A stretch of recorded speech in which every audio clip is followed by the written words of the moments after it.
Министерот за здравство Венко Филипче не смеел да го користи службеното возило за партиски цели и со него да замине на митинг во Штип, па затоа антикорупцијска ќе бара од владата да поведе постапка за негова одговорност. Инаку службениот автомобил на министерот Филипче е собственост на Агенцијата за разузнавање, која го има отстапено на Министерството за здравство. Од здравство пак потврдија дека тој ден министерот бил службено во Штип, но сепак потоа се појавил на партиски настан и учествувал во презентација на програмата на коалицијата Можеме, заедно со председателот на СДСМ Зоран Заев и генералниот секретар Љупчо Николовски. Предлагам да се донесе следната одлука. Наводите приговорот се потврдени, приговорот се прифаќа и согласно со тоа предлагам и следната мерка. Државната комисија е должна да инициира постапка за утврдување одговорност на надлежните органи во рок од 15 дена од денот на донесувањето на одлуката, да се значи да се доставува до ПКСК до главата на Република Северна Македонија иницијатива за утврдување на одговорност на министрите. На денешната седница антикорупционерите разгледуваа уште два приговори на опозицијската ВМРО-ДПМН кои не беа прифатени.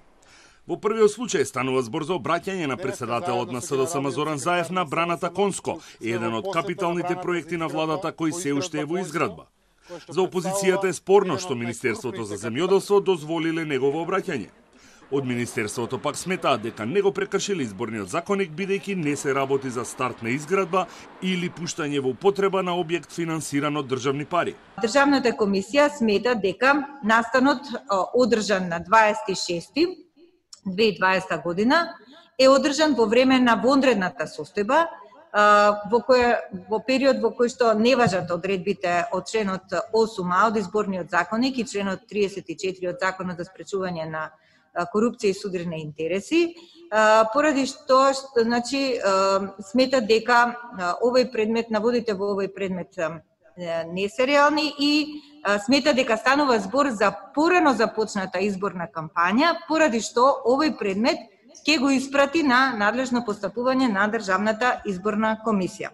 Од ДИК соопштија дека казната која што ја предвидува законот, а се однесува на предвремено водење на кампања е 8.000 евра.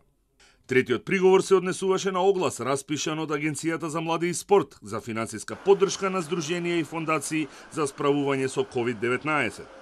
Антикорупционерите не најдоа ништо спорно бидејќи парите ќе бидат доделени откако ќе завршат изборите.